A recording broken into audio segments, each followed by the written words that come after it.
Semua berawal di sebuah ruangan biasa dengan sebuah komputer dan kursi kosong. Protagonis kita pingsan setelah bermain game sambil minum bir. Tapi saat terbangun, dia tidak lagi berada di kamarnya melainkan di dunia game. Tak lama kemudian, seorang gadis berambut putih memperingatkan bahwa iblis yang lebih kuat akan datang. Pahlawan kita, Chatham, tidak gentar sedikit pun dan sudah bersiap untuk menghabisi mereka semua. Dia kemudian melesat maju ke arah gerombolan monster. Setibanya di sana, iblis pertama, bahkan tidak punya kesempatan dan langsung dihabisi. Namun, bukan hanya satu dan beberapa lainnya muncul untuk bertarung. Tapi jagoan kita tidak terintimidasi dan melancarkan serangan yang menghancurkan. Pukulannya begitu kuat hingga mencabik-cabik beberapa musuh sekaligus. Tubuh tak bernyawa para monster berjatuhan ke tanah satu persatu. Dalam beberapa detik, medan perang sudah penuh dengan musuh yang kalah, dan di tengah-tengahnya adalah protagonis kita, yang menyebabkan kehancuran itu. Dia mengangkat kepalanya dan mengamati hasil dari kekuatannya yang luar biasa. Pahlawan kita berpikir karena dia berada di alam iblis, segalanya menjadi lebih sulit. Jalan untuk menghadapi iblis agung tampaknya cukup rumit. Meskipun begitu, dia teringat sesuatu yang lain yang jauh lebih mengkhawatirkan. Dia tahu dia akan dimarahi oleh gadis bernama Melissa itu ketika dia kembali. Saat dia memikirkan hal ini, gerombolan monster raksasa muncul. Dalam keputusasaan, seorang gadis berambut merah meneriakkan nama pahlawan kita, Kadam, dan kemudian Melissa muncul sambil sudah memarahi pahlawan kita Kadam. Tak lama kemudian, seorang kesatria berbaju zirah emas muncul untuk menengahi diskusi. Dia dengan cepat terlibat dalam pertempuran dengan monster batu di dekatnya. Ini adalah pahlawan Gale yang datang menunjukkan kemampuannya dengan pedangnya. Gale kemudian memberitahu Melissa untuk menunda pertengkaran itu karena pertarungan adalah prioritas. Dia menjadi frustrasi dengan sikapnya dan berpikir dia terlalu kaku. Sementara itu, gadis berambut putih berdoa meminta perlindungan untuk semua orang. Namanya Cyril dan dia khawatir Kadam terlalu memaksakan diri. Pertarungan berlanjut dengan para monster dihancurkan tanpa ampun. Kemudian seorang pendeta bernama Gordon memberitahu Cyril untuk tidak terlalu khawatir. Dia percaya bahwa protagonis kita punya alasan sendiri untuk bertarung dengan caranya. Kelompok itu memutuskan untuk fokus pada pertarungan dan baru mengurus Kadam nanti. Pahlawan kita kemudian secara resmi memperkenalkan dirinya kepada penonton. Dia adalah bagian dari kelompok pahlawan yang dibentuk untuk mengalahkan sang bos. Lebih jauh lagi, dia adalah pejuang hebat dari Atala, dewa pertempuran. Tapi jagoan kita punya rahasia yang tidak dicurigai oleh siapapun di sana. Jauh di lubuk hatinya, dia hanyalah seorang pria biasa yang terlempar ke dalam game. Ceritanya cukup klise di mana seorang pahlawan mengumpulkan teman-teman untuk menyelamatkan dunia.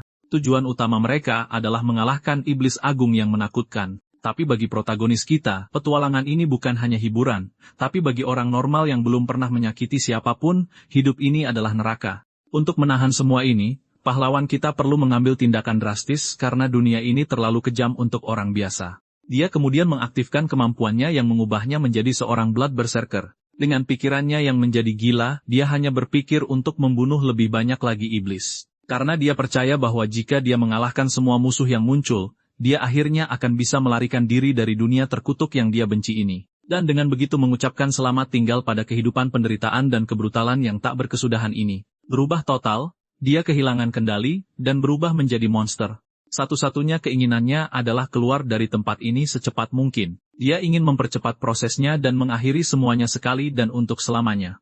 Kemudian jagoan kita memanjat gunung mayat sambil menunjukkan amarahnya dan di tengah kegilaannya, dia mulai melahap monster yang telah dibunuhnya. Tiba-tiba, iblis yang menyerupai sucubus muncul di medan perang. Dia melihat kondisi protagonis kita dan menyebutnya iblis. Dia menyerangnya tetapi dia berjanji akan memusnahkan seluruh ras mereka. Dengan tatapan gila, dia berteriak bahwa dia akan meminum setiap tetes darah terakhir. Dia menerjangnya dengan sekuat tenaga tapi seseorang meneriakkan namanya dari jauh. Cahaya terang bersinar dan sebuah suara memanggil Tuan Kadam untuk bangun dan perlahan-lahan dia tampaknya sadar kembali, masih bingung dengan situasinya. Terbaring di tanah, Melissa memanggil Kadam meskipun dia terluka parah. Dalam sekejap amarah, pahlawan kita menyerangnya tanpa menyadarinya. Ketika dia sadar, dia terkejut melihat bahwa dia telah menyakiti temannya. Protagonis kita tidak percaya dia telah mencapai titik kegilaan ini. Kemampuan berserker perlahan-lahan membuatnya gila. Apa yang dulunya hanya teks dalam game sekarang menjadi kutukan nyata. Kegilaan ini masuk ke dalam pikiranmu dan melahapmu dari dalam. Darah iblis, yang dulunya menjijikan, sekarang terasa manis. Dia bertanya-tanya apakah dia akan mampu tetap waras sampai dia mengalahkan iblis agung. Di dalam benaknya, instingnya berteriak padanya untuk membunuh dan melahap segalanya tetapi Melissa memeluknya dari belakang, dan berhasil menenangkan amarahnya. Meskipun dia terluka, dia bilang dia baik-baik saja dan itu bukan salahnya. Kadim meminta maaf dan dia mengatakan bahwa sekarang giliran mereka untuk melindunginya. Rekan tim lainnya mendekat, khawatir dengan situasinya. Cyril dan Gordon menyatakan bahwa mereka akan membantu pahlawan kita melawan kegilaan. Gordon bahkan mengatakan dia akan memukul Kadim jika dia kehilangan kendali lagi. Pahlawan Gale kemudian bertanya apakah semua orang sudah selesai beristirahat. Jika mereka sudah mengatur napas, saatnya untuk melanjutkan. Dia mengulurkan tangannya kepada Cadam dan mengatakan bahwa mereka perlu menyelamatkan dunia bersama. Protagonis kita menerima bantuan itu dan menegaskan kembali ikatannya dengan kelompok itu. Maka mereka melanjutkan perjalanan mereka dengan tubuh dan pikiran yang lelah sampai akhirnya mereka mencapai sang bos dan Gale meneriakkan nama pahlawan kita. Katyom kemudian menerjang iblis agung untuk pukulan terakhir. Monster merah itu bahkan tidak punya waktu untuk bereaksi terhadap serangan kejutan itu. Protagonis kita menggunakan seluruh kekuatannya dalam serangan berputar yang dahsyat. Gale menyaksikan semuanya dengan ekspresi lega karena pertarungan hampir berakhir. Pukulan itu mengenai iblis agung tepat di sasaran, membuatnya tidak bisa membela diri. Dan dengan itu, tubuh musuh mulai hancur di udara. Melissa menyaksikan dari jauh saat hasil dari pertempuran panjang itu terungkap. Dia kemudian bertanya-tanya apakah semuanya akhirnya berakhir. Gordon mendekatinya, dan meletakkan tangannya di bahunya untuk menenangkannya. Dia mengkonfirmasi dengan senyuman, bahwa ya, pertarungan telah berakhir. Gadis itu terkejut karena kenyataan kemenangannya belum meresap. Tapi tiba-tiba dia menyadari bahwa sesuatu yang aneh sedang terjadi. Cahaya misterius mulai bersinar di atas medan perang. Tak seorang pun di kelompok itu yang mengerti apa yang sedang terjadi saat itu. Serol kemudian berteriak putus asa menanyakan di mana Tuan Chatham. Pahlawan kita menjatuhkan senjatanya dan berjalan menuju cahaya. Gale mencoba menghentikannya dengan berteriak bahwa dia tidak tahu apa yang ada di dalamnya. Namun, protagonis kita tidak mendengarkan dan terus berjalan. Dia kemudian berbalik untuk melihat teman-temannya untuk terakhir kalinya. Pahlawan kita mengatakan itu adalah suatu kehormatan sejati untuk bertarung bersama mereka. Gale mencoba menghentikannya dengan mengulurkan tangannya, tetapi sudah terlambat. Cahaya terang menyilaukan semua orang saat protagonis kita menghilang. Terlalu lemah untuk berdiri, Cyril mulai jatuh ke tanah. Dia pingsan, benar-benar kelelahan setelah semua yang terjadi. Sendirian di medan perang, cahaya menerangi kesedihannya. Gadis itu kemudian memanggil nama Cadam dengan suara penuh kesakitan. Pahlawan kita berjalan melewati tempat yang gelap, meninggalkan jejak kaki cahaya. Dia terus berjalan menembus kegelapan tanpa tahu apa yang akan terjadi. Dia menyadari bahwa tidak ada yang berubah dan berpikir tentang apa yang harus dilakukan ketika dia kembali. Hal pertama yang dia inginkan adalah bir dan tidur nyenyak. Jagoan kita merasa bersalah karena tidak pamit tetapi berjanji tidak akan pernah bermain lagi. Dia menerima bahwa dia tidak akan pernah melihat teman-temannya lagi, dan mengucapkan selamat tinggal pada kehidupannya sebagai seorang pejuang. Tiba-tiba, sebuah pintu cahaya muncul dan dia percaya itu adalah jalan keluar. Tapi saat dia mendekat, dia menyadari sesuatu yang mengerikan dan terkejut. Dia tidak percaya dengan apa yang dilihatnya dan berharap ini hanyalah mimpi. Di sisi lain portal, sebuah salib berkilauan muncul dari kegelapan. Keterkejutan berubah menjadi keputusasaan dan dia mulai tertawa tak terkendali. Protagonis kita kemudian tertawa dengan tawa kegilaan murni. Game kemudian dimulai kembali dalam mode New Game Plus yang membuat pahlawan kita kecewa, dan sekarang dia berada dalam barisan tahanan yang digiring oleh para penjaga. Tangannya diborgol dan dia masih mencoba memahami apa yang terjadi. Semua orang berjalan di sepanjang jalan tanah tanpa tahu kemana mereka akan pergi. Di sebelahnya, seorang pria tua mengeluh bahwa dia ditangkap secara tidak adil karena perampokan. Salah satu penjaga dengan cepat menjadi jengkel dan memerintahkan semua orang untuk diam. Para tahanan langsung terdiam karena takut akan apa yang mungkin terjadi. Penjaga itu kemudian menggerutu bahwa mereka hanyalah sekumpulan sampah yang berisik. Tapi pria lain mencoba peruntungannya dan mengatakan dia juga ditangkap karena kesalahan. Prajurit itu menoleh padanya dan bertanya dengan sangat kasar apa yang dia inginkan. Pria itu bersumpah dia dijebak dan tidak pernah menjual apapun yang berhubungan dengan iblis. Penjaga itu hanya menatapnya dalam diam, tidak terlalu memperhatikan ceritanya. Tahanan itu kemudian menyadari bahwa dia telah menjadi korban jebakan yang sangat serius. Dia menatap paladin muda di atas kuda dan mengerti bahwa dialah pelakunya. Penjaga itu juga tahu bahwa jika dia melakukan sesuatu yang salah, paladin itu akan menghabisinya. Oleh karena itu, dia menuduh tahanan itu meragukan perkataan juara Elga, dan dia menyuruh pria itu kembali, mengatakan bahwa jika dia tidak bersalah, suatu hari nanti dia akan dibebaskan. Pria malang itu kemudian kembali ke antrian dengan putus asa untuk bisa keluar. Penjaga itu merasa kasihan tetapi tahu dia tidak akan bertahan lebih lama.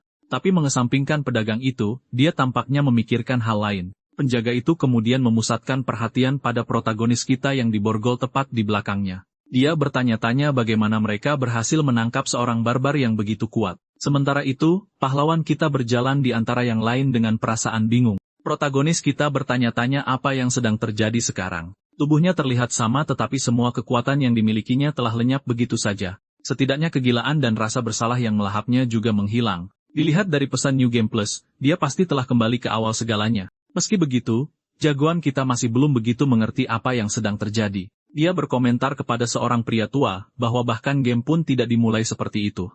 Tiba-tiba, seorang pria tua di dekatnya menawarinya akar kering. Kau menyuruhnya untuk mengunyahnya selama perjalanan agar tidak bosan. Protagonis kita kemudian menatap pria tua itu, tidak mengerti kebaikan ini. Pria tua itu mengatakan dia pernah ditolong oleh orang barbar dan ini adalah caranya berterima kasih. Pahlawan kita mengambil akar itu, masih agak curiga dengan situasinya. Khadim kemudian bertanya bagaimana dia ditangkap, tetapi pria tua itu mengatakan dia tidak tahu. Pria tua itu kemudian hanya terus berjalan dengan wajah yang sangat sedih. Pahlawan kita berpikir bahwa para paladin kekaisaran memusuhi orang-orang pagan. Pria tua itu terkejut dan bertanya apakah dia tidak tahu tentang kekaisaran Lucania. Khadim ingat bahwa itu adalah sebuah kerajaan tetapi pria tua itu mengatakan itu sudah lama sekali. Dia bertanya-tanya apakah dia telah jatuh ke dunia paralel dan bertanya kemana mereka akan pergi. Pria tua itu memperingatkan bahwa di Lukan, mereka akan menghadapi inkuisisi para hakim. Pahlawan kita berpikir bahwa setidaknya mereka tidak akan menghabisinya sekaligus. Pria tua itu putus asa dan tidak melihat ada hal baik dalam situasi mereka. Dia mengatakan para inkuisitor itu gila, dan akan memperlakukan pahlawan kita seperti mainan.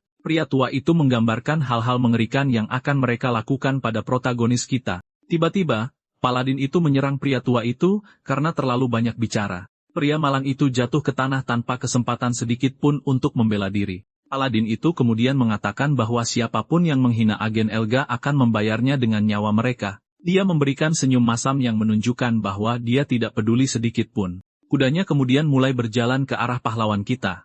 Paladin itu bertanya apakah orang barbar itu yang memulai semua masalah. Dia memerintahkan jagoan kita untuk membungkuk dan memohon pengampunan agar dia tidak mati. Jika dia meminta maaf, paladin itu berjanji akan membiarkannya hidup. Protagonis kita hanya memberikan senyum mengejek kepada kesatria itu. Paladin itu menjadi sangat marah atas keberaniannya dan menyebutnya pagan yang kurang ajar. Dia menganggap ini penghujatan dan menyerangnya dengan pedangnya. Pahlawan kita bahkan tidak bergerak saat pedang itu mendekati wajahnya. Dia hanya memberikan senyum tipis di sudut bibirnya, menunjukkan kepercayaan dirinya. Paladin itu terkejut dan tidak mengerti reaksi jagoan kita. Dengan tangan terborgol, pahlawan kita menarik pedangnya dengan mudah. Paladin itu mencoba menarik pedangnya tetapi kekuatan pahlawan kita luar biasa. Putus asa, dia berteriak pada protagonis kita untuk melepaskan pedangnya. Jagoan kita kemudian berkata bahwa, karena dia memintanya dengan baik, dia akan melepaskannya. Dan dengan satu gerakan, dia melempar paladin dan kudanya jauh-jauh. Kesatria itu menjadi sangat marah dan bersumpah akan menghakimi pagan itu di tempat itu juga, dan dia hampir tidak percaya dengan apa yang baru saja terjadi padanya. Pahlawan kita kemudian melompat ke arah paladin untuk mengakhiri pertarungan. Benturan di tanah begitu kuat hingga menimbulkan awan debu. Ketika asap menghilang, kesatria itu terbaring jatuh dan kalah di tanah. Kudanya juga tidak bisa menahan beban dan terseret jatuh. Protagonis kita hanya mengamati pemandangan itu tanpa menunjukkan reaksi apapun. Paladin itu bangkit dan tidak percaya bahwa seorang pagan berani menyerangnya. Dia mengatakan pahlawan kita akan membayar karena telah melukai seorang agen Tuhan. Jagoan kita berpikir bahwa karena dia masih pemula, serangan seperti itu tidak akan membunuhnya. Tombak kesatria itu kemudian mulai bersinar dengan energi biru. Dia bangkit dan mengambil senjatanya, siap untuk konfrontasi baru. Protagonis kita mengenali tombak itu dan tahu apa yang akan datang. Paladin itu mulai berdoa kepada dewanya Elga, penguasa cahaya abadi. Cahaya ilahi turun dari langit dan memperkuatnya dengan kekuatan suci. Dia mengatakan bahwa atas nama Elga, dia akan menghakimi pahlawan kita atas dosa-dosanya. Dengan tombaknya yang berkilauan, paladin itu maju dengan sekuat tenaga. Dia maju dengan cepat ke arah pahlawan kita untuk pukulan terakhir. Protagonis kita merasakan bahaya dan bersiap untuk apa yang akan datang. Dia tahu bahwa dengan tubuhnya saat ini, dia tidak punya kesempatan sedikit pun untuk menghindar, lalu tombak cahaya itu mengenainya telak dengan kekuatan yang luar biasa. Benturannya begitu kuat hingga melemparkannya jauh dan mematahkan borgolnya. Pahlawan kita jatuh ke atas gerobak, menghancurkan semua yang ada di jalannya. Dia meletakkan tangannya di dadanya, dan merasakan energi biru yang memancar dari lukanya. Paladin itu terkejut melihat bahwa dia masih hidup setelah itu. Dia kemudian mendekat dan berkata, perlawanan orang barbar ini konyol. Jagoan kita berpikir bahwa bahkan dengan kemampuannya di riset, dia masih memiliki kemampuan dan kemampuan itu adalah berubah menjadi Blood Berserker. Dia kemudian bertanya-tanya, bagaimana dia bisa keluar dari situasi yang rumit itu. Tiba-tiba protagonis kita mencium aroma yang familiar dari gerobak. Paladin itu terus berjalan ke arahnya tanpa menyadari apapun. Dia bilang dia mengakui kekuatan barbar itu, tapi pertarungan berakhir di sana, dan pahlawan kita diperintahkan untuk menerima pengampunan Elga melalui kematian. Kesatria itu kemudian terkejut mencium bau aneh yang sama. Dia menutupi hidungnya dan bertanya-tanya dari mana bau busuk yang mengerikan itu berasal. Protagonis kita lalu tertawa kecil sinis kepada paladin itu. Paladin itu tidak mengerti apa-apa dan bertanya apakah pahlawan kita akhirnya menjadi gila. Anak kita lalu berkata bahwa Dewi Elga sepertinya telah memilihnya sebagai agen barunya. Dia lalu memasukkan tangannya ke dalam reruntuhan gerobak untuk mengambil sesuatu, dan dari sana dia mengambil kepala goblin yang menjadi sumber bau busuk itu. Paladin itu merasa jijik dengan pemandangan itu dan menjauh dari kepala yang menjijikkan itu. Di dada pahlawan kita, lukanya bersinar membentuk simbol suci. Dengan senyum percaya diri, dia menghadapi paladin yang terdiam. Protagonis kita lalu mengambil sisa dari ogre itu sebagai trofi dan yang mengejutkan semua orang, dia meremas kepala goblin di depannya. Lalu darah menjijikan makhluk itu mulai mengalir ke tubuhnya. Pahlawan kita meminum semuanya tanpa ragu-ragu membuat paladin itu terkejut dengan pemandangan itu. Para prajurit dan ksatria itu lumpuh, tidak dapat mempercayai apa yang mereka lihat. Paladin itu jijik dan mengatakan bahwa pahlawan kita terlalu kotor untuk didekati. Dia lalu memerintahkan salah satu penjaganya untuk menyelesaikan pekerjaan untuknya. Dengan darah monster itu, aura merah mulai terpancar dari pahlawan kita. Prajurit malang itu ketakutan dengan perintah itu tetapi tidak punya pilihan selain mematuhinya. Dia lalu mengumpulkan keberaniannya dan menyerbu ke depan sambil berteriak ke arah protagonis kita. Penjaga itu mencoba menyerang dengan tombaknya tetapi anak kita lebih cepat. Dengan satu tangan, dia mencengkram wajah prajurit itu dengan kekuatan yang luar biasa. Protagonis kita mengangkatnya dari tanah tanpa kesulitan sama sekali. Penjaga yang putus asa itu mulai memohon agar nyawanya diampuni. Dia memohon untuk tidak mati di sana dengan cara yang begitu mengerikan. Paladin itu terkejut melihat kekuatan yang ditunjukkan oleh orang barbar itu tanpa berpikir dua kali. Pahlawan kita memberikan pukulan fatal kepada prajurit malang itu. Dia kemudian berpikir bahwa itu adalah iblis yang lemah dan hanya memberinya kekuatan dasar, tetapi kekuatan itu sudah cukup untuk melarikan diri dari prosesi terkutuk itu. Dengan mata bersinar merah, dia berteriak bahwa itu lebih dari cukup dan dengan teriakan amarah, dia melepaskan semua kekuatan yang baru diperolehnya. Salah satu penjaga mulai tergagap ketakutan, tidak bisa berbicara dengan benar. Benar-benar ketakutan. Dia berteriak kepada semua orang bahwa pahlawan kita adalah monster. Ketakutan. Para prajurit menjatuhkan tombak mereka ke tanah tanpa berpikir dua kali dan mereka semua mulai berlari dengan putus asa menjauh dari kekacauan. Paladin itu lalu berteriak agar mereka tidak mundur dan membentuk barisan serangan. Ia juga mengatakan bahwa siapapun yang melarikan diri akan dihukum berat di bawah hukum militer. Satria itu berpikir jika dia memukulnya beberapa kali lagi, dia akhirnya akan jatuh. Tapi tiba-tiba, pahlawan kita melempar kepala goblin ke arahnya. Benturannya begitu kuat sehingga paladin itu terlempar ke belakang tanpa sempat pulih. Dia jatuh ke tanah tertegun oleh pukulan yang baru saja diterimanya. Melihat ke depan, dia melihat kepala iblis itu dan menjadi bingung. Satria itu kemudian sepertinya menyadari sesuatu dan berkeringat dingin karena gugup. Tiba-tiba, dia menyadari bahayanya dan benar-benar terkejut. Protagonis kita berlari ke arahnya dengan kecepatan luar biasa. Paladin itu dengan cepat bersiap untuk pertempuran yang akan datang.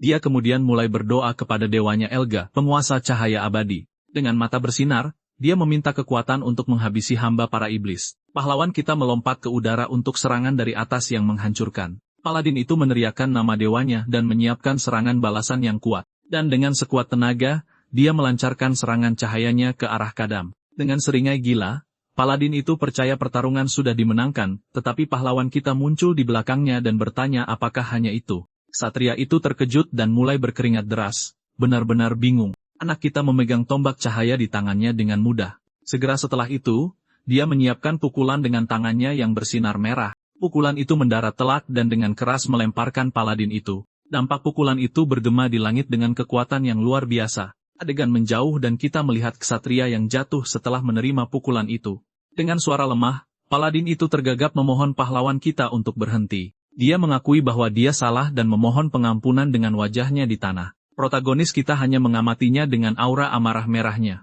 Lalu dia berbalik dan paladin itu berterima kasih padanya berpikir dia telah diampuni. Tapi di dalam hati dia mengutuk anak kita dan berjanji akan membalas dendam nanti. Dia terus berbaring di rumput mencoba mengatur napasnya dari pertarungan. Paladin itu bersumpah akan membalas dendam tetapi tiba-tiba menyadari sesuatu yang aneh. Di sampingnya, sebuah tombak tertancap di tanah sangat dekat dengan kepalanya, dan kemudian kaki protagonis kita memasuki adegan. Ksatria itu mendongak dan melihat bayangan pahlawan kita di atasnya. Di matanya, kita bisa melihat teror murni dari seseorang yang tahu bahwa semuanya sudah berakhir. Anak kita mengambil tombak itu dan berkomentar bahwa dia masih berdoa kepada Elga. Pahlawan kita lalu mengatakan bahwa dia berharap dia bisa tinggal bersama dewanya. Putus asa, ksatria itu memohon anak kita untuk menunggu lebih lama, tetapi protagonis kita memanggilnya anak anjing kecil Elga dan menyerang tanpa ampun. Dan dengan itu, tubuh paladin itu terangkat dengan tombak menembus dadanya. Pahlawan kita lalu melihat ke samping dengan ekspresi yang sangat serius. Dia menyadari bahwa para penjaga lain mencoba melarikan diri dan orang-orang malang itu berlari sekuat tenaga.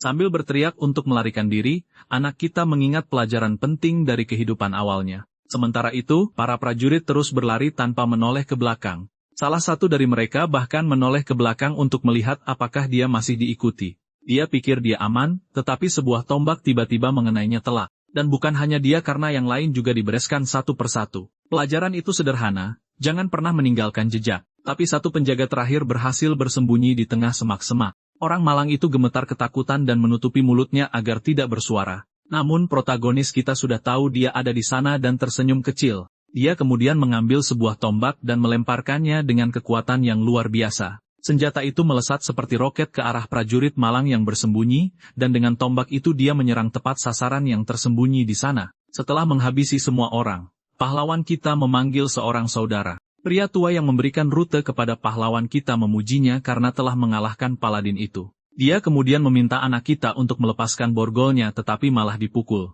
Tahanan lainnya benar-benar terkejut dengan pemandangan itu. Pahlawan kita lalu menyerang pria tua itu secara langsung.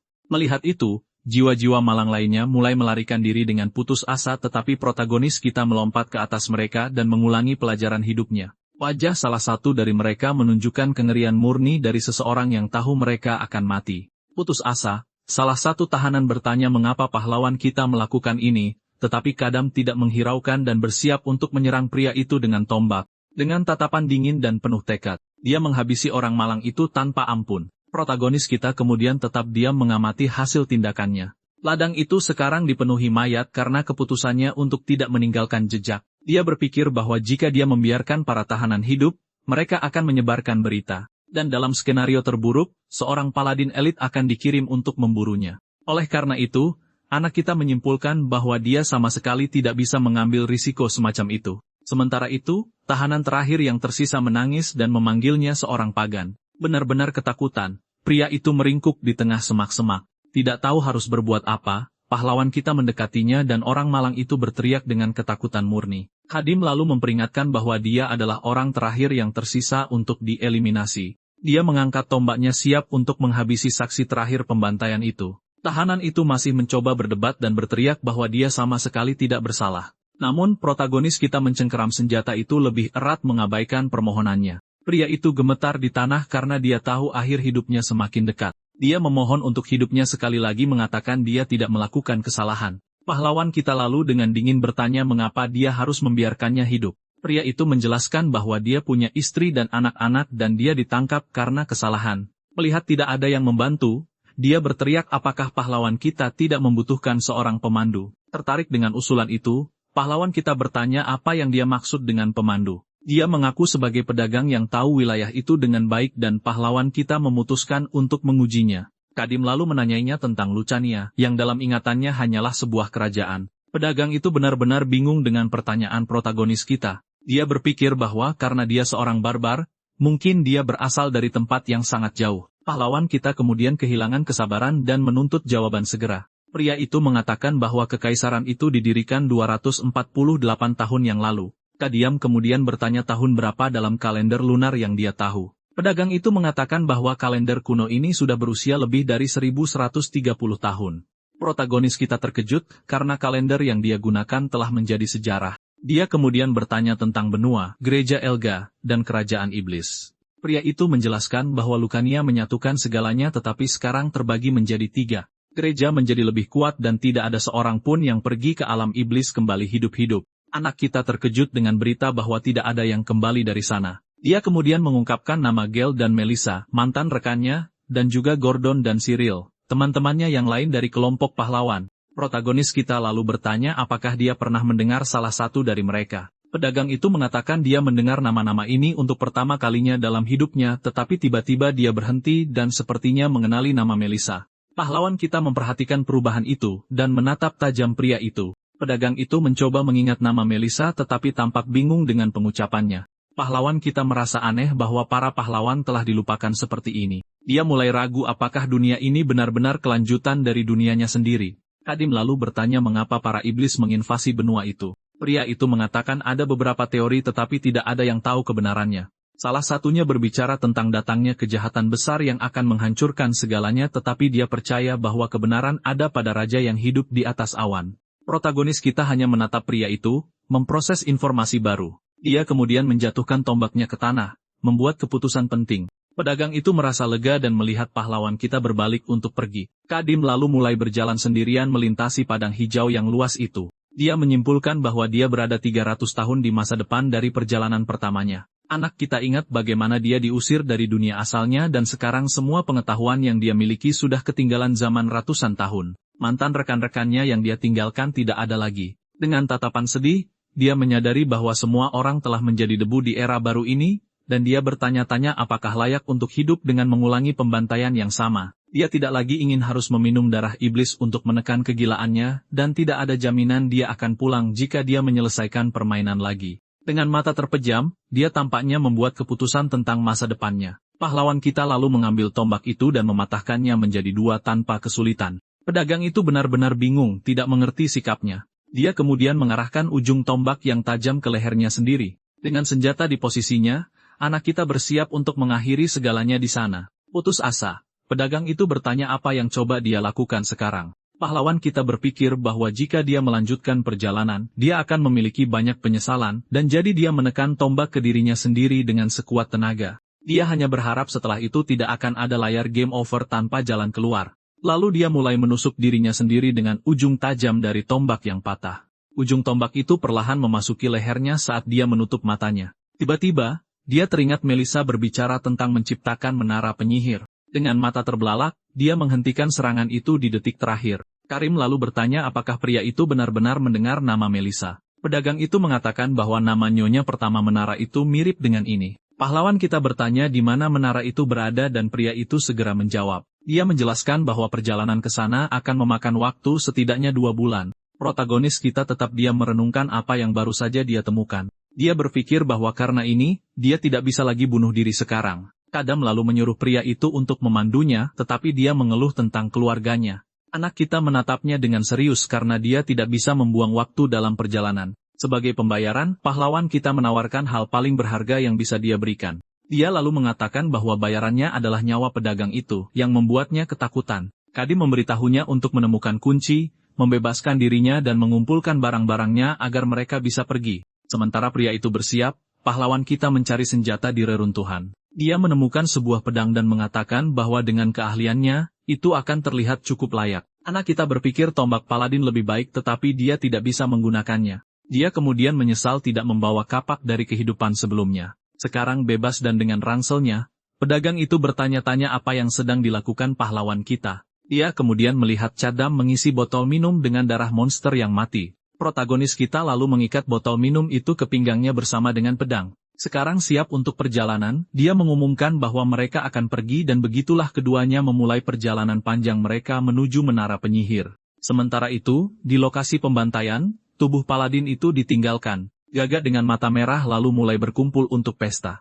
Beberapa hari kemudian, sekelompok penunggang kuda tiba dan menemukan tubuh Linton. Seorang prajurit mengatakan bahwa semua orang telah terbunuh dan bertanya kepada pemimpin apa yang harus dilakukan. Komandan kelompok itu adalah seorang paladin bernama Lady Helia yang menghadapi pemandangan itu. Dia mengamati lokasi pembantaian dengan ekspresi yang sangat serius di wajahnya. Matanya kemudian terpejam sejenak saat dia menilai situasi dan dengan tangan di pinggul, dia menatap tubuh paladin yang tergeletak di tanah. Wajah Lady Helia dipenuhi amarah ketika dia melihat apa yang terjadi pada rekannya. Anjing, wajah Lady Helia dipenuhi amarah ketika dia melihat apa yang telah terjadi pada rekannya.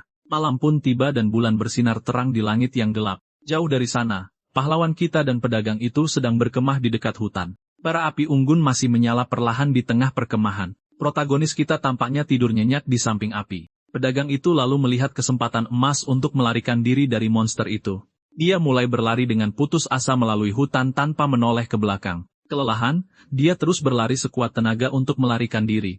Pria bernama Duncan itu merayakannya karena akhirnya berhasil melarikan diri dari sana. Dia berpikir dia perlu lari sejauh mungkin untuk menyelamatkan dirinya.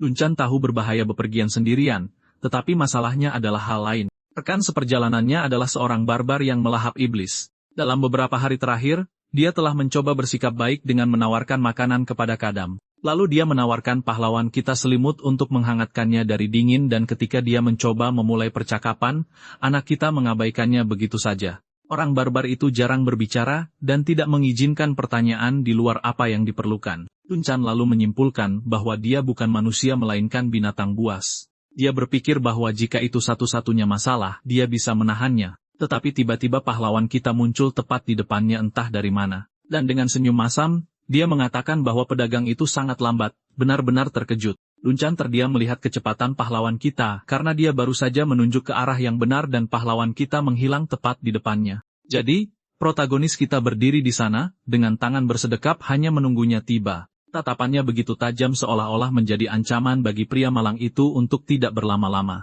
Duncan bertanya-tanya apakah kakinya terbuat dari baja karena dia hampir pingsan. Pedagang itu merasa dia akan merangkak ke atas jika terus berjalan dengan kecepatan ini. Itulah mengapa dia memutuskan harus melarikan diri dari monster itu, apapun yang terjadi. Kesempatan emas muncul dan dia berlari melewati hutan yang gelap tanpa ragu-ragu. Dia percaya karena gelap, pahlawan kita tidak akan tahu kemana dia pergi. Namun tiba-tiba, pria malang itu berhenti berlari dan menjadi pucat karena putus asa. Tas punggungnya yang berisi semua harta karunnya tertinggal di perkemahan. Dia berpikir bahwa kembali mungkin akan membangunkan binatang buas itu, tetapi dia tidak mau kehilangan barang-barangnya. Namun, dia memutuskan bahwa hidupnya lebih penting dan melanjutkan pelariannya. Kelelahan, dia berhenti dan menyadari bahwa dia benar-benar tersesat di hutan, tetapi setidaknya dia merasa lega berpikir bahwa dia akhirnya bebas. Tiba-tiba, sebuah suara bertanya mengapa dia begitu terburu-buru. Duncan lumpuh karena ketakutan dan tidak percaya dengan apa yang terjadi. Tepat di depannya, pahlawan kita bertanya mengapa dia lari seperti itu. Dan dengan tatapan dingin, dia mengingatkan pedagang itu tentang bayaran yang dijanjikan. Duncan yang malang gemetar begitu hebatnya sampai tidak bisa berkata-kata. Putus asa, Duncan menjatuhkan diri ke tanah dan memohon ampun kepada pahlawan kita. Dia membungkuk dan meminta maaf sambil mengatakan dia tidak akan melakukannya lagi. Tetapi pahlawan kita ingin tahu alasan pelariannya. Jadi dia tidak mencoba lagi dan dengan tatapan serius, dia menuntut pedagang itu menjelaskan mengapa dia melarikan diri. Duncan tergagap dan mengatakan bahwa ritme Kadam terlalu cepat untuknya. Pedagang itu menjelaskan bahwa jika dia terus berjalan dengan kecepatan itu, dia akan mati. Mendengar ini, dia yakin sekarang dia akhirnya akan mati. Protagonis kita hanya diam memproses informasi itu, dan yang mengejutkan Duncan, dia hanya menyuruh mereka kembali ke perkemahan. Pahlawan kita kemudian mengumumkan bahwa dia akan berjalan sedikit lebih lambat mulai sekarang sambil membelakangi pedagang itu. Dia kemudian mulai berjalan kembali ke jalan yang sama. Duncan yang malang benar-benar bingung dengan reaksi pahlawan kita. Kembali di perkemahan, api unggun sekarang menyala jauh lebih terang sementara protagonis kita berjaga-jaga. Pedagang itu tidur dengan nyenyak, tetapi kasihan sekali dia tampaknya mengalami mimpi buruk dan memohon untuk tidak mati. Pahlawan kita hanya mengamati pemandangan itu tanpa menunjukkan reaksi apapun. Dia ingat bahwa langkah cepatnya adalah kebiasaan dari kehidupan awalnya, di mana setiap saat adalah perlombaan melawan waktu di tempat yang berbahaya. Karena kegilaannya, dia dan teman-temannya hidup dalam bahaya yang terus-menerus tetapi sekarang dia menyadari segalanya berbeda dan dia bisa santai. Selain itu, pahlawan kita sekarang punya alasan bagus untuk melambat. Pedagang itu terbukti menjadi pemandu yang sangat berguna dan menyarankan tur yang aman. Dia kemudian dengan cemas menunggu tanggapan protagonis kita mengenai rencana tersebut. Kadam setuju dengan rute tersebut dan Duncan merasa lega dengan keputusannya. Pahlawan kita berpikir bahwa tanpa pemandu dia akan tersesat dengan petanya yang berusia 300 tahun. Pedagang itu memperingatkan bahwa satu-satunya tempat aman baginya adalah aliansi kota-kota merdeka. Kadim bertanya-tanya apakah para paladin adalah alasan dia belum melihat iblis sama sekali. Dia kemudian menyadari bahwa darah di kantinnya akan rusak, dan dia membutuhkan lebih banyak. Malam tiba lagi pada pasangan itu, melanjutkan perjalanan mereka melalui hutan yang gelap. Tiba-tiba Dunchan berhenti dan memperingatkan pahlawan kita tentang sesuatu di depan. Di kejauhan, mereka melihat sebuah desa kayu kecil di antah berantah. Pedagang itu menyarankan agar mereka berhenti di sana untuk beristirahat dan mencari makanan. Protagonis kita kemudian menyadari bahwa sesuatu yang sangat aneh sedang terjadi. Dia berkomentar bahwa desa itu benar-benar gelap dan tanpa cahaya apapun, dan yang lebih parah lagi, gerbang utamanya terbuka dan tidak ada penjaga di sekitarnya. Dunchan bertanya-tanya apakah itu desa yang ditinggalkan, tetapi Cadam memutuskan untuk menyelidikinya. Pedagang itu menjadi ketakutan, dan mengatakan bahwa monster mungkin telah menyerang tempat itu. Tiba-tiba, sesosok bayangan melintas melewati salah satu rumah kayu. Dunchan terkejut dengan gerakan itu dan pahlawan kita langsung waspada. Tanpa berpikir dua kali, protagonis kita menghunus pedangnya siap untuk bertarung. Tapi pahlawan kita tersenyum kecil penuh arti dan menyambut baik berita ini. Pahlawan kita kemudian memasuki desa yang menyeramkan dengan pedagang mengikutinya tepat di belakang. Dunchan bertanya apa yang terjadi di sana, karena tempat itu tidak terlihat seperti ditinggalkan. Tiba-tiba, protagonis kita berhenti total. Dia berdiri diam sepenuhnya menyadari ada sesuatu yang sangat salah. Dengan mata yang tajam, dia fokus pada satu titik tertentu di desa yang gelap. Pedagang itu, dengan ketakutan, bertanya mengapa pahlawan kita berhenti tiba-tiba. Dia kemudian menyadari bahwa hanya satu pintu di seluruh desa yang terbuka, tetapi pahlawan kita lebih cepat dan mendaratkan pukulan fatal pada monster itu. Kepala makhluk itu terbang sebelum sempat bereaksi. Dunchan terkejut melihat pemandangan itu dan hampir jatuh karena kaget. Namun, tangan monster lain muncul di ambang pintu menandakan lebih banyak bahaya dan keluarlah beberapa goblin lain yang siap untuk pertarungan yang akan pecah. Pedagang itu tergagap ketakutan tetapi Cadam mengatakan mereka sedang dikendalikan dan karena itu, dia sedikit menyeringai setelah menemukan apa yang dicarinya. Salah satu goblin segera menyerang maju dengan pentungan untuk menyerang pahlawan kita. Pahlawan kita kemudian menyiapkan pedangnya yang bersinar dengan cahaya biru. Makhluk-makhluk itu terkejut dengan kecepatan dan kekuatan protagonis kita. Dengan tatapan penuh tekad, pahlawan kita menggenggam pedangnya dengan kuat. Salah satu goblin berteriak dan menyerang ke arahnya untuk memulai serangan, tetapi protagonis kita lebih cepat membelahnya menjadi dua dengan satu tebasan. Jejak cahaya biru dari pedang menunjukkan kecepatan luar biasa pahlawan kita. Serangan itu begitu tepat sehingga monster itu bahkan tidak menyadari bahwa ia sudah dikalahkan. Goblin lain mencoba menyerang dari belakang, tetapi pahlawan kita menangkisnya tanpa berkeringat dan dengan gerakan cepat dia memutar pedangnya dan menghabisi musuh kedua. Monster itu jatuh ke tanah tak bernyawa dengan pedang tertancap di dadanya. Goblin itu tidak percaya dikalahkan dengan begitu mudah oleh manusia dengan jeritan kesakitan. Ia dihabisi dan jatuh mati di tanah bersama yang lainnya. Pahlawan kita kemudian menusukkan pedangnya ke goblin terakhir yang masih berdiri. Pedagang itu ketakutan dan bertanya apakah semua monster telah dikalahkan. Dia kemudian bertanya apakah pertarungan akhirnya selesai, tetapi Cadam tidak begitu yakin. Tiba-tiba, Dunchan terkejut oleh suara yang datang dari rumah yang sama seperti sebelumnya. Tangan goblin muncul di pintu menunjukkan bahwa pertarungan masih jauh dari selesai dan keluarlah goblin yang jauh lebih besar menyandera seorang gadis kecil. Pedagang itu terkejut melihat korbannya hanyalah seorang anak kecil. Dengan tatapan marah, monster itu bersiap untuk pertarungan terakhir tetapi pedang pahlawan kita melesat di udara dan mengenai tepat di kepala makhluk itu dan dengan itu, protagonis kita menyelamatkan gadis itu dan mengakhiri ancaman. Pedang itu tertancap dalam di kepala goblin yang bahkan tidak pernah punya kesempatan untuk bertarung. Monster besar itu jatuh ke tanah membawa serta gadis kecil yang dipegangnya. Dunchan khawatir dan bertanya apakah anak itu baik-baik saja setelah jatuh yang parah itu, tetapi pahlawan kita mengatakan itu tidak akan terjadi dan segera beraksi. Dia kemudian mendekati gadis kecil itu dan mulai melepaskan tali-talinya. Dengan tatapan serius, pahlawan kita memanggilnya untuk membicarakan apa yang baru saja terjadi. Anak malang itu gemetar ketakutan, dan dia mengatakan padanya bahwa dia tidak akan menyakitinya. Dunchan kemudian mencoba menenangkan gadis itu dengan boneka kelinci dan sepotong permen. Dia menawarinya beberapa akar manis kering, dan mengatakan rasanya sangat manis. Gadis itu menerimanya dan kata memuji pedagang itu atas caranya menghadapi anak-anak. Gadis itu kemudian mulai memakan permen, masih sedikit terguncang oleh semuanya. Dunchan menyebutkan dia punya anak laki-laki seusia itu dan pahlawan kita terdiam. Tiba-tiba, gadis kecil itu memanggil ibunya membuat kedua orang itu bingung. Pedagang itu berjanji akan membantunya menemukan keluarganya tetapi gadis itu mengatakan orang tuanya meninggalkannya di sana untuk mati sendirian. Pahlawan kita terkejut, tidak menduga akan ada pengungkapan yang begitu mengejutkan. Dunchan kemudian bertanya siapa yang mengikatnya dengan cara yang begitu mengerikan. Protagonis kita kemudian memahami seluruh kebenaran di balik situasi tersebut.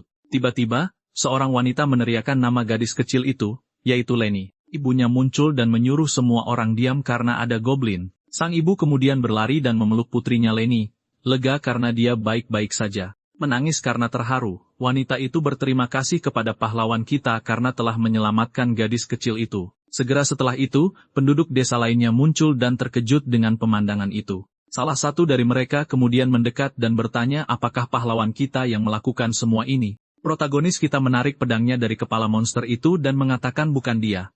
Ia kemudian mengangkat senjatanya dan mengatakan bahwa pedangnya yang melakukan semua pekerjaan itu. Kadim kemudian bertanya mengapa mereka mempersembahkan putri mereka sendiri sebagai korban. Penduduk desa terdiam tidak punya keberanian untuk menghadapi protagonis kita. Salah satu dari mereka menjelaskan bahwa desa itu dibangun di atas hutan goblin kuno. Kelompok itu kemudian tiba di pintu masuk gua gelap iblis itu. Pahlawan kita berdiri diam mengamati tempat itu sebelum masuk. Ketakutan, penduduk desa mengatakan mereka akan kembali untuk melindungi desa. Dunchan marah dan bertanya apakah mereka hanya datang untuk menunjukkan jalan, tetapi Ketem mengatakan bahwa pengecut hanya menghalangi dan hanya menyuruh pedagang itu untuk ikut dengannya. Dunchan yang malang terkejut karena bukan itu yang dia harapkan. Dan begitu saja, mereka berdua memasuki gua yang gelap dengan pahlawan kita memimpin jalan. Dunchan kemudian bertanya mengapa dia tidak memarahi penduduk desa yang pengecut itu. Protagonis kita kemudian bertanya padanya apakah dia pernah melihat iblis hidup. Pedagang itu tergagap dan mengatakan tidak. Dia hanya pernah melihat beberapa mayat di pasar gelap. Karim menjelaskan bahwa menghadapi iblis secara langsung mengubah seseorang selamanya. Sebuah tempat di mana ketakutan dan keinginan untuk hidup adalah satu-satunya yang tersisa. Tapi Dunchan tetap berpikir itu salah karena bahkan hewan pun melindungi anak-anak mereka. Pahlawan kita mengatakan bahwa untuk bertahan hidup terkadang kamu harus melakukan hal-hal yang mengerikan. Pedagang itu membalas bahwa bagi anak-anak, seolah-olah dunia telah meninggalkan mereka. Dia kemudian bertanya-tanya apa gunanya hidup tanpa kesopanan. Tiba-tiba, Cadam berhenti berjalan dan Dunchan terkejut dengan gerakan itu. Pahlawan kita berpikir bahwa pedagang itu memiliki etika yang sudah lama hilang dari dirinya. Dunchan khawatir dan bertanya apakah anak-anak lain masih hidup. Protagonis kita kemudian menutup matanya dan berkonsentrasi sejenak. Pahlawan kita kemudian menjelaskan bahwa jika iblis itu jahat, ia akan membiarkan anak-anak tetap hidup. Dunchan bingung, tetapi protagonis kita sudah merebut kapak dari tangannya. Pedagang itu putus asa dan meneriakkan nama pahlawan kita, tidak mengerti. Dan dengan gerakan cepat, dia melemparkan senjata itu ke dalam kegelapan gua. Dunchan yang malang ketakutan, dan menutup matanya. Takut dengan apa yang akan terjadi, kapak itu melesat seperti roket ke arah sesuatu dalam kegelapan dan tiba-tiba, senjata itu mengenai sasaran yang tersembunyi di sana tepat sasaran. Pahlawan kita kemudian mengulurkan tangannya dan bertanya apa benda yang dia lihat itu. Seekor goblin muncul terhuyung-huyung dengan kapak tertancap di kepalanya. Makhluk itu jatuh mati ke tanah menampakkan gerombolan monster lain. Darah menetes di wajah goblin saat yang lain muncul dari belakang dengan teriakan perang. Para goblin lain menyerang maju untuk menyerang pasangan itu. Dunchan terkejut dengan jumlah monster dan Catam menyuruhnya menerangi jalan tanpa membuang waktu. Protagonis kita menyerang ke arah musuh. Goblin pertama mencoba menyerang, tetapi pahlawan kita menghentikannya hanya dengan satu tangan. Dia kemudian menusukkan pedangnya ke leher monster itu tanpa ampun, dan dengan kekuatan yang luar biasa, dia memegang lengan goblin yang mencoba menyerang. Jadi pahlawan kita menggunakan tubuh monster itu sebagai senjata melawan yang lain. Dia menyadari tempat itu penuh dengan stalagmit dan stalaktit dan karena itu, dia tidak akan bisa menggunakan pedangnya dengan bebas. Para goblin bersiap menyerang pahlawan kita dengan senjata mereka. Tanpa rasa takut, protagonis kita mempersiapkan diri untuk pertempuran yang akan datang. Dia kemudian menyerang ke arah gerombolan monster, pedang di tangan. Tanpa membuang waktu, dia melemparkan pedangnya seperti bumerang yang tajam. Senjata itu berputar dan mengenai kepala salah satu goblin di gerombolan itu. Dan dengan serangan berputar, dia menebas musuh satu persatu. Pahlawan kita kemudian mengatakan dia perlu menggunakan kapak itu, yang diberikan padanya. Dia kemudian mengambil senjata itu dan mengejar monster dengan semua yang dia miliki. Dengan kapak di tangan, dia menghancurkan para goblin dengan pukulan kuat. Dengan setiap ayunan, protagonis kita menjatuhkan salah satu musuh di dalam gua. Darah monster berhamburan kemana-mana menodai area itu. Salah satu kepala goblin jatuh ke tanah setelah terpenggal.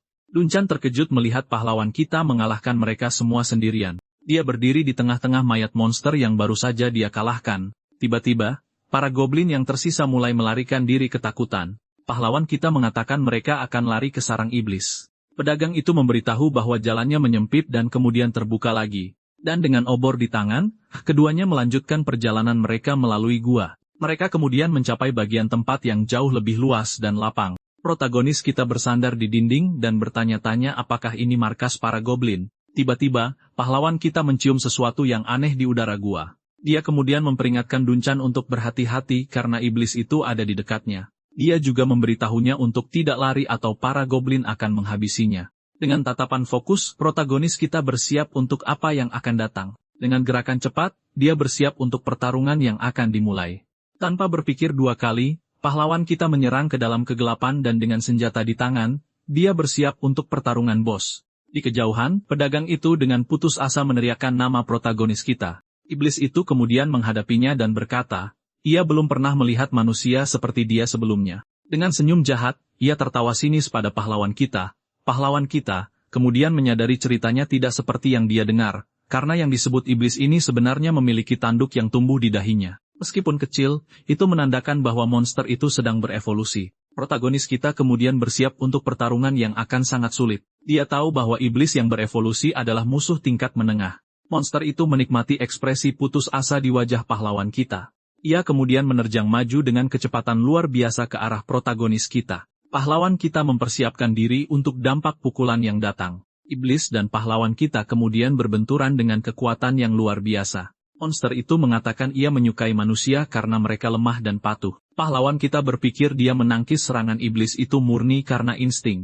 Kekuatan dan kecepatan monster itu jauh lebih besar dari yang dia duga. Iblis itu mengatakan dia membunuh banyak goblin dan sekarang ia membenci manusia. Protagonis kita tahu bahwa iblis tingkat menengah adalah ancaman besar. Monster itu kemudian mengatakan akan memberi pahlawan kita kesempatan untuk menyelamatkan dirinya. Ia menyuruh pahlawan kita untuk tidak menggunakan lengan yang memegang pedang, dan memerintahkannya untuk memotong lengannya sendiri, dan memakan setiap potongannya. Pahlawan kita berpikir bahwa dalam kondisinya saat ini, akan sulit untuk memenangkan pertarungan ini. Iblis itu menjadi jengkel dan bertanya mengapa dia tidak mematuhi perintahnya. Pahlawan kita kemudian menancapkan pedangnya ke tanah. Bosan dengan percakapan ini, dia kemudian mengambil botol darahnya dan berkata dia tidak menerima perintah dari kantong darah. Dengan pedangnya, dia menusuk botol itu dan darah iblis mulai bocor keluar. Monster itu terkejut tidak menduga mencium aroma yang familiar itu dan tanpa ragu, pahlawan kita meminum semua sisa darah iblis. Dia kemudian melemparkan botol kosong itu ke tanah, bersiap untuk apa yang akan terjadi selanjutnya.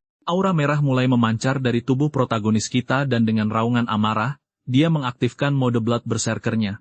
Iblis itu menyaksikan transformasi itu dengan tatapan penasaran. Mata pahlawan kita berubah menjadi merah dan kekuatannya meningkat secara tidak masuk akal. Dia tahu efeknya tidak akan bertahan lama dan harus mengakhiri pertarungan ini dengan cepat. Iblis itu terkejut karena merasakan ketakutan dari seorang manusia biasa. Dengan kebencian di matanya, ia berjanji akan menghabisi protagonis kita, dan dengan raungan marah, ia menerjang maju dengan cakar tajamnya. Pahlawan kita berpikir tanduk itu mengaburkan penilaian makhluk itu. Iblis itu menyerang dengan cakarnya tetapi pahlawan kita berhasil menghindar. Sekarang dengan nalurinya yang meningkat, dia bisa melihat gerakan monster itu.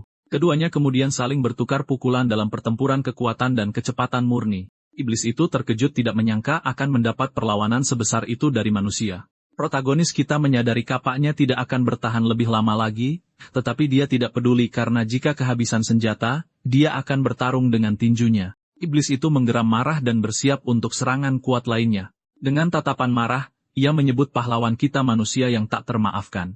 Pahlawan kita menghindar dan bersiap untuk serangan balasan yang akan dia berikan. Dia kemudian bersiap untuk pukulan penentu dengan pedang di tangan dan dengan serangan berputar. Dia menyerbu ke arah monster merah itu. Iblis itu mencoba membela diri tetapi pedang itu menghantam tepat di wajahnya. Dampaknya sangat kuat sehingga melempar iblis itu ke belakang dan membuatnya tertegun. Monster itu terkejut dengan kekuatan protagonis kita yang tidak masuk akal.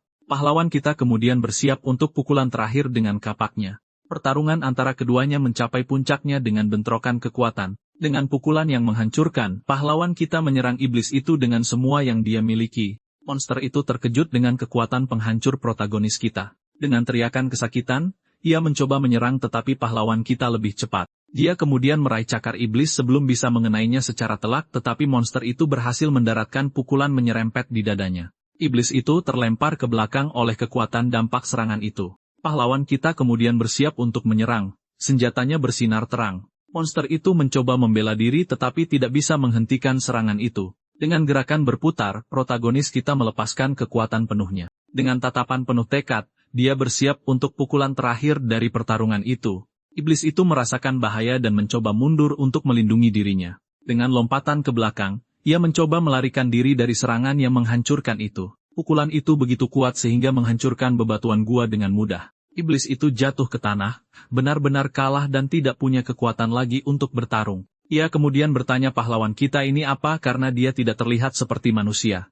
Protagonis kita hanya menatapnya dengan aura kemarahan merahnya. Dengan mata bersinar, dia tidak mengatakan sepatah kata pun dan hanya menonton. Iblis itu kemudian menyimpulkan bahwa dia adalah monster berpenampilan manusia. Ketakutan, ia mencoba bangkit untuk melarikan diri dari tempat itu secepat mungkin tetapi pahlawan kita mengejarnya dan melemparkannya ke dinding gua. Iblis itu menyadari ia kalah dalam hal kekuatan dan serangan frontal tidak ada gunanya. Ketakutan, ia bersembunyi di balik pilar dan berteriak agar para goblin menyerang. Para monster kemudian mendekati pedagang yang terpojok di dinding. Dengan obor di tangan, dia mengancam para goblin agar tidak mendekat. Nyala obor menerangi gua dan menahan makhluk-makhluk itu yang mundur ketakutan. Iblis itu kemudian berpikir bahwa jika obornya padam, ia bisa menyerang dengan kekuatan penuh. Pahlawan kita kemudian menancapkan pedangnya ke tanah dan bersiap untuk langkah selanjutnya.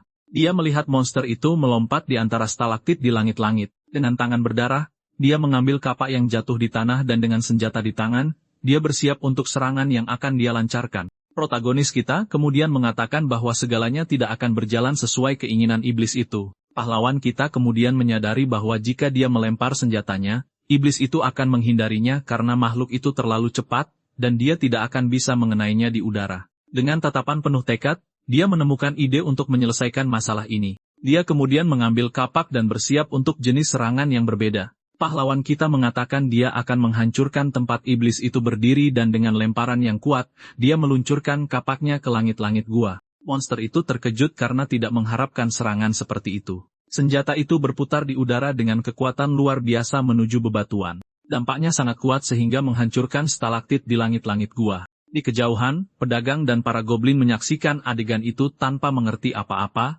sementara tidak ada lagi yang bisa dipegang. Iblis itu mulai jatuh di tengah puing-puing.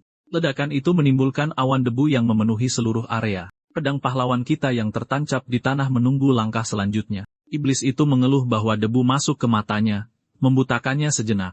Melihat kesempatan yang sempurna, Kadam menancapkan kakinya dengan kuat dan menyerang. Dia memanfaatkan gangguan monster itu untuk menyerang dengan semua yang dia miliki dan dengan serangan yang tepat, dia menusukkan pedang tepat ke mata iblis itu. Makhluk itu berteriak kesakitan karena serangan mendadak yang baru saja diterimanya. Pahlawan kita lalu berkata sambil menyeringai bahwa wajahnya terlihat sangat keren sekarang. Meskipun terluka, iblis itu berteriak bahwa ia akan tetap menghabisi protagonis kita. Pahlawan kita terkejut bahwa iblis itu masih hidup dengan kepala tertusuk. Dia menjadi kesal dan menyebut makhluk itu pengganggu, bersiap untuk pukulan terakhir. Monster itu berteriak kesakitan dan memohon protagonis kita untuk berhenti. Tapi pahlawan kita tidak peduli dan menarik pedangnya dengan kekuatan yang lebih besar. Dan dengan serangan yang menghancurkan, dia membelah kepala iblis itu menjadi dua. Makhluk itu bahkan tidak punya kesempatan untuk bereaksi dan dikirim ke alam baka untuk selamanya. Dengan tubuh monster yang jatuh ke tanah, pertempuran besar akhirnya berakhir. Pahlawan kita kemudian menyadari efek darah iblis mulai memudar. Dia menghela napas lega karena hampir saja harus bertarung tanpa kekuatan penuhnya. Tiba-tiba, protagonis kita mendengar suara dan menoleh ke samping dengan terkejut. Para goblin yang tersisa sekarang tampak bingung dan jauh lebih tenang dari sebelumnya. Kadam mengerti bahwa energi iblis yang mengendalikan mereka telah lenyap. Meski begitu, dia memegang pedangnya bersiap untuk apapun yang akan terjadi selanjutnya. Tanpa pikir panjang, dia menyerang salah satu goblin yang hanya berdiri di sana. Pahlawan kita menjelaskan bahwa dia akan menghabisi mereka semua karena mereka sudah menjadi setengah binatang. Salah satu goblin ketakutan melihat protagonis kita mendekatinya tetapi Kadam tidak memberinya waktu untuk bereaksi dan menerjang makhluk itu. Monster kecil itu bahkan tidak melihat apa yang mengenainya dan ditebas tanpa ampun. Pahlawan kita melanjutkan pembantaian dan melihat salah satu dari mereka mencoba menyelinap pergi dan tak lama kemudian, dia menemukan goblin terakhir yang memegang obor di tangannya. Pahlawan kita kemudian bersiap untuk menghabisi goblin terakhir yang tersisa tetapi tiba-tiba, pedagang itu dengan putus asa meneriakkan nama protagonis kita. Dia kemudian meraih pedang pahlawan kita untuk menghentikan serangan terakhir. Pahlawan kita terkejut dan tidak mengerti tindakan temannya. Pedagang itu gemetar ketakutan tetapi berhasil menahan pedang dengan tangan kosong. Dia kemudian menghadapi protagonis kita dengan tatapan penuh kekhawatiran. Dunchan berhasil menghentikan serangan itu dan pahlawan kita mundur sejenak. Protagonis kita hanya memperhatikannya dalam diam mencoba mencari tahu apa yang baru saja terjadi. Pedagang itu bertanya apakah dia baik-baik saja karena penampilannya aneh. Pahlawan kita kemudian mengatakan semuanya baik-baik saja dan anak-anak pasti ada di dalam. Pria itu setuju dan menyuruh pahlawan kita untuk membiarkannya mengurus para goblin. Dan begitulah duo itu menjelajah lebih dalam ke gua dengan pahlawan kita membawa iblis itu. Kembali ke desa, para penduduk merayakan kembalinya anak-anak yang hilang. Keluarga-keluarga dipertemukan kembali dalam momen kebahagiaan dan kelegaan murni. Pahlawan kita disambut sebagai penyelamat hebat oleh semua orang di desa. Seorang penduduk desa menawarinya makanan tetapi Dunchan bertanya tentang hadiahnya. Orang tua dan anak-anak menangis bahagia karena bisa bersama lagi. Protagonis kita mengatakan makanan itu harus diberikan kepada anak-anak terlebih dahulu. Dunchan terkejut dan berterima kasih kepada pahlawan kita atas kebaikannya yang luar biasa. Salah satu anak yang diselamatkan kemudian menatap pahlawan kita dengan ekspresi ketakutan. Pedagang Dunchan kemudian menjadi termenung tentang tindakan pahlawan kita. Dia kemudian ingat apa yang dilihatnya di dalam gua dan terkejut dengan pemandangan itu. Anak-anak yang diselamatkan berada dalam kondisi kesurupan mengulangi kata-kata aneh. Pahlawan kita kemudian menjelaskan bahwa mereka menderita pencucian otak terus-menerus. Salah satu dari mereka mengulang tanpa henti tentang kehancuran dan kematian umat manusia. Selain itu, dia menyebut dirinya anak yang paling tidak berguna di seluruh dunia. Pencucian otaknya begitu kuat sehingga bahkan seorang pendeta pun tidak dapat menahannya. Kadang mengatakan fakta bahwa orang tua mereka meninggalkan mereka telah membekas di benak mereka. Dunchan ngeri dan bertanya mengapa iblis melakukan hal seperti itu. Protagonis kita mengatakan itu adalah sifat mereka karena mereka memakan keputusasaan. Pedagang itu terdiam setelah memahami kekejaman situasi tersebut. Dia akhirnya mengerti mengapa iblis yang tidak terlalu kejam akan mengakhiri hidup anak-anak itu begitu saja. Tapi dia masih bertanya apakah orang tua bisa menyembuhkan mereka dengan cinta dan kasih sayang. Pahlawan kita mengatakan tidak sepenuhnya mustahil hal itu terjadi. Namun, dia ragu orang tua yang pernah meninggalkan mereka bisa menyelamatkan mereka sekarang. Dunchan kemudian menjadi patah hati dengan kenyataan menyedihkan dari anak-anak itu. Kembali ke masa sekarang, pahlawan kita sudah meninggalkan desa dengan iblis di punggungnya. Dunchan kemudian berteriak menanyakan mengapa dia sudah pergi begitu saja. Dia menyarankan agar pahlawan kita beristirahat tetapi Kadam mengatakan saksi telah muncul karena membunuh seorang paladin adalah sesuatu yang tidak akan dibiarkan oleh kekaisaran. Pedagang itu ingat bahwa seorang barbar telah membunuh salah satu paladin Elga.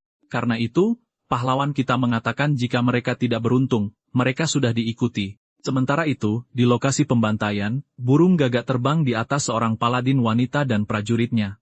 Dengan ekspresi serius, komandan kelompok itu menatap tempat kejadian perkara. Sebelum pergi, pahlawan kita menggunakan belati untuk menguras darah iblis itu. Dia kemudian membuat sayatan di leher makhluk itu untuk mendapatkan apa yang dia butuhkan. Di depan semua orang, dia mengisi labunya dengan darah monster yang mati itu. Dia berpikir bahwa setengah labu lebih dari cukup untuk keadaan darurat di masa depan. Setelah mengumpulkan darah, dia melempar sisa tubuh iblis itu ke tanah. Seorang penduduk desa kemudian bertanya apa yang akan dia lakukan dengan tubuh makhluk itu. Protagonis kita mengatakan dia tidak membutuhkannya dan menyuruh mereka untuk membakar semuanya. Pria itu bingung karena mengira dia berburu iblis untuk mendapatkan uang. Dia bahkan berpikir jika mereka menjual tubuh itu, mereka bisa mendapat untung besar darinya. Tapi pahlawan kita memperingatkan bahwa bau darah akan menarik monster lain dan dengan tatapan serius, dia bertanya apakah desa itu ingin diserang lagi. Penduduk desa itu ketakutan dan tergagap mengatakan dia tidak ingin ada masalah lagi. Ketakutan, penduduk desa lainnya sudah bersiap untuk membakar tubuh itu. Tiba-tiba, seorang wanita tua mendekati protagonis kita dari belakang. Sebagai ucapan terima kasih, dia menawarinya sepasang sepatu bot dan ikat pinggang sebagai hadiah. Pahlawan kita menerimanya dan mengatakan barang-barang baru itu akan sangat berguna dalam perjalanannya. Tanpa membuang waktu, dia memakai sepatu bot dan ikat pinggang yang diterimanya. Siap untuk pergi, dia dan Dunchan bersiap untuk melanjutkan perjalanan mereka. Tapi tiba-tiba, pahlawan kita merasakan sakit yang tajam dari dadanya. Dia kemudian menyadari bahwa luka dari pertarungan dengan paladin masih belum sembuh. Pahlawan kita berpikir tubuhnya beregenerasi dengan baik karena luka dari iblis sudah sembuh, tetapi bekas dari tombak paladin dari 10 hari yang lalu masih belum tertutup dengan baik. Jadi senjata itu diberkati, itulah sebabnya lukanya sangat sulit untuk sembuh. Kembali ke tempat kejadian perkara, paladin bernama Lady Helia mengamati area tersebut. Seorang prajurit melaporkan bahwa dia tidak menemukan petunjuk dan dia langsung menyebutnya menyedihkan. Dia mengatakan semua tahanan telah dihabisi jadi tujuannya bukan penyelamatan dan juga tidak ada yang dicuri, tetapi tubuh iblis itu diukir karena suatu alasan. Prajurit itu kemudian bertanya apakah dia punya tersangka untuk kejahatan itu. Helia kesal, menyebutnya idiot dan menyuruhnya mencari bukti. Dia menambahkan bahwa inilah mengapa dia masih menjadi paladin biasa. Prajurit itu berpikir dia sombong tetapi tidak bisa membantah karena posisinya. Helia Munal adalah seorang arch-paladin yang mengalahkan 20 iblis sendirian. Dan di atas semua itu, dia yang termuda yang mencapai peringkat ini di seluruh kekaisaran. Dia tahu kepribadiannya buruk tetapi keterampilannya luar biasa. Tanpa ada hal lain yang bisa dilakukan, dia hanya menerima omelan dan menunggu perintah baru. Helia kemudian menyuruhnya untuk mengambil relik suci yang diberikan uskup agung kepada mereka. Prajurit itu terkejut dan bertanya apakah yang dia maksud adalah cermin kembar Damian. Relik itu menunjukkan masa lalu tetapi bagian yang menunjukkan masa depan sudah rusak. Dia berteriak bahwa tugas mereka adalah menyelidiki, bukan merusak relik yang tersisa. Prajurit itu mengatakan cermin itu hanya akan pecah jika memantulkan iblis besar. Prajurit itu kemudian menyerahkan cermin suci kepada Arch-Paladin Helia. Dia berlutut di tanah dan bersiap untuk menggunakan kekuatan relik itu. Cahaya yang kuat mulai bersinar dari cermin menerangi seluruh area dan dengan seberkas energi, cermin itu memproyeksikan gambar-gambar dari masa lalu. Adegan pertama yang muncul adalah pahlawan kita meminum darah iblis. Kemudian mereka melihat paladin memohon untuk hidupnya sebelum dihabisi. Dan akhirnya, gambar protagonis kita menyerang musuh-musuhnya dengan amarah.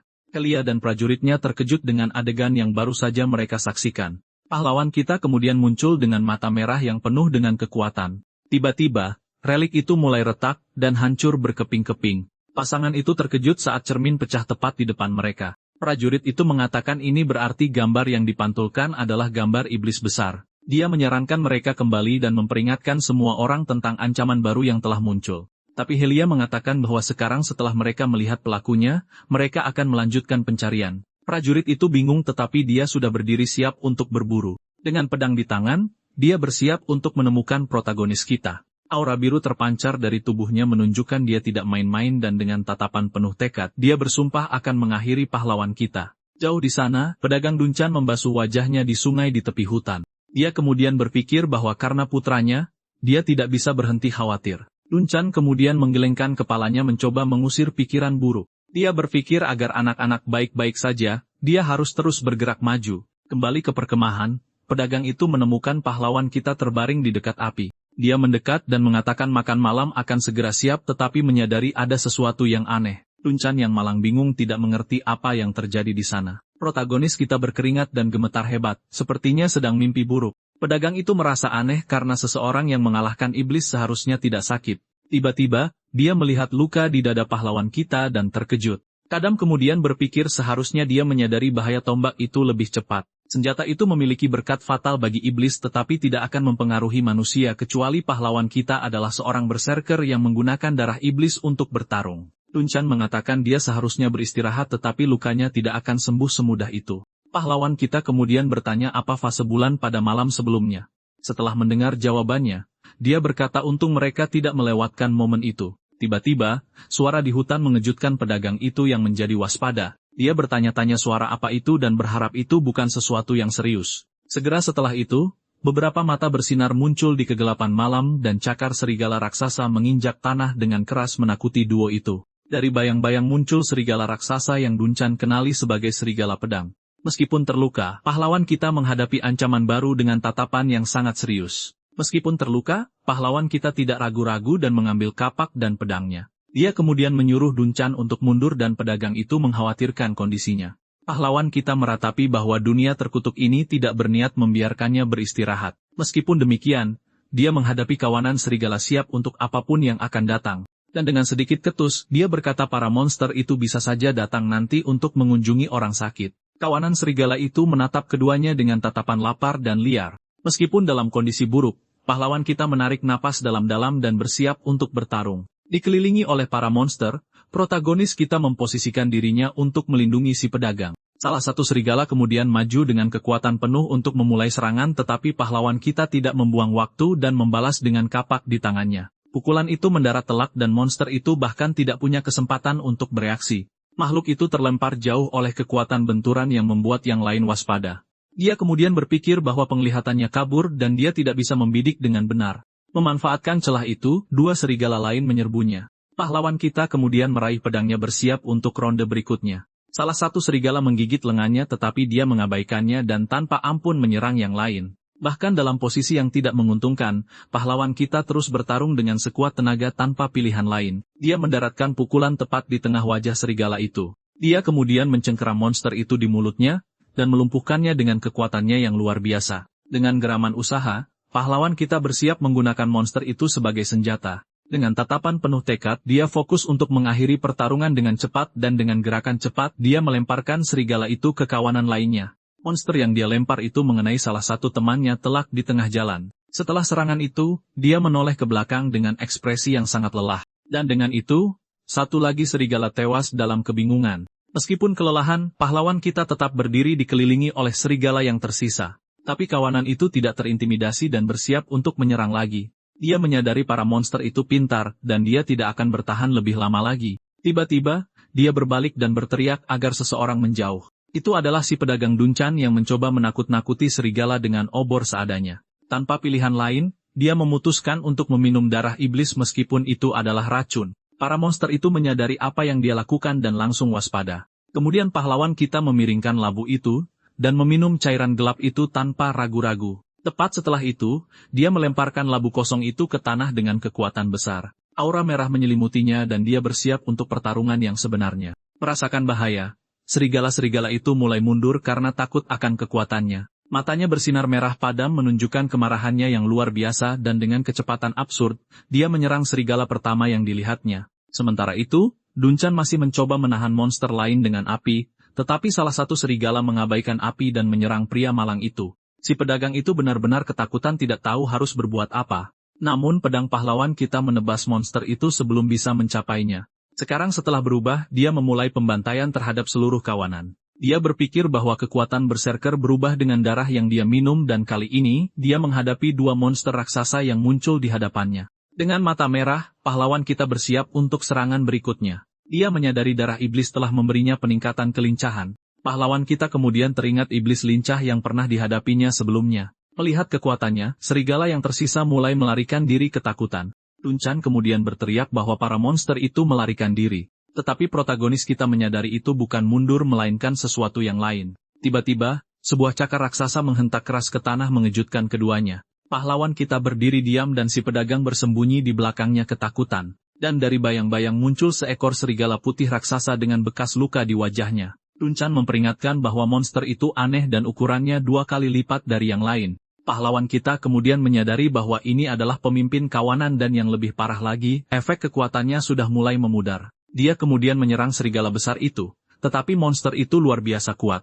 Pahlawan kita bertanya-tanya kekuatan macam apa ini saat monster itu menindihnya dengan beratnya. Dia mencoba melawan dengan sekuat tenaga tetapi tekanannya terlalu besar. Dan karena itu, protagonis kita mulai batuk tak terkendali. Dia kemudian terhuyung mundur merasakan sakit yang sangat tajam di dadanya. Duncan putus asa dan berlari untuk membantunya menanyakan apakah dia baik-baik saja. Si pedagang berteriak agar dia bangun karena serigala itu masih di depan mereka. Luka dari tombak paladin terbuka kembali dan dia berteriak kesakitan. Pedagang Duncan menahan pahlawan kita saat serigala raksasa bersiap menyerang.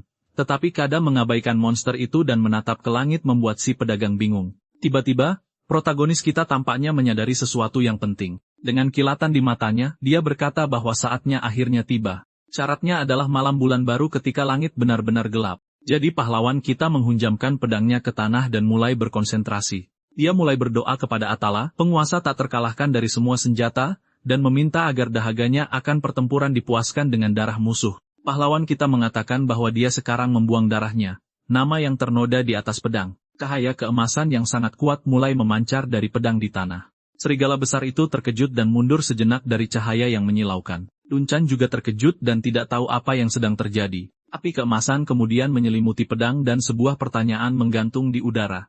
Pahlawan kita ingat merasakan resonansi ini di kehidupan pertamanya dan dengan tatapan penuh tekad, dia mengungkapkan nama pedang itu adalah Mosquito. Protagonis kita kemudian menggenggam senjatanya yang sekarang penuh dengan kekuatan. Api di pedang itu tumbuh semakin kuat dan cahaya merah muncul. Dan dengan itu, sebuah simbol misterius terbentuk tepat di tengah pedang. Ini adalah karakteristik uniknya yang disebut dia yang membuang nama. Tapi beberapa saat kemudian, monster yang tersisa mulai menyerang desa dan dari dalam kegelapan itu, kaki monster menghentak keras ke tanah. Serangan itu begitu hebat sehingga banyak penduduk desa yang terluka. Jadi para pria di desa bersatu untuk menghabisi para goblin sekali dan untuk selamanya. Tetapi ketika mereka sampai di sana, mereka berhadapan langsung dengan iblis yang memimpin gerombolan itu. Tak berdaya untuk melawan, mereka tidak punya pilihan selain menyerah. Monster itu kemudian memperingatkan bahwa ia akan mengunjungi desa minggu berikutnya untuk menagih upetinya dan perintahnya adalah agar setiap rumah mempersembahkan anak mereka yang paling tidak berguna sebagai korban.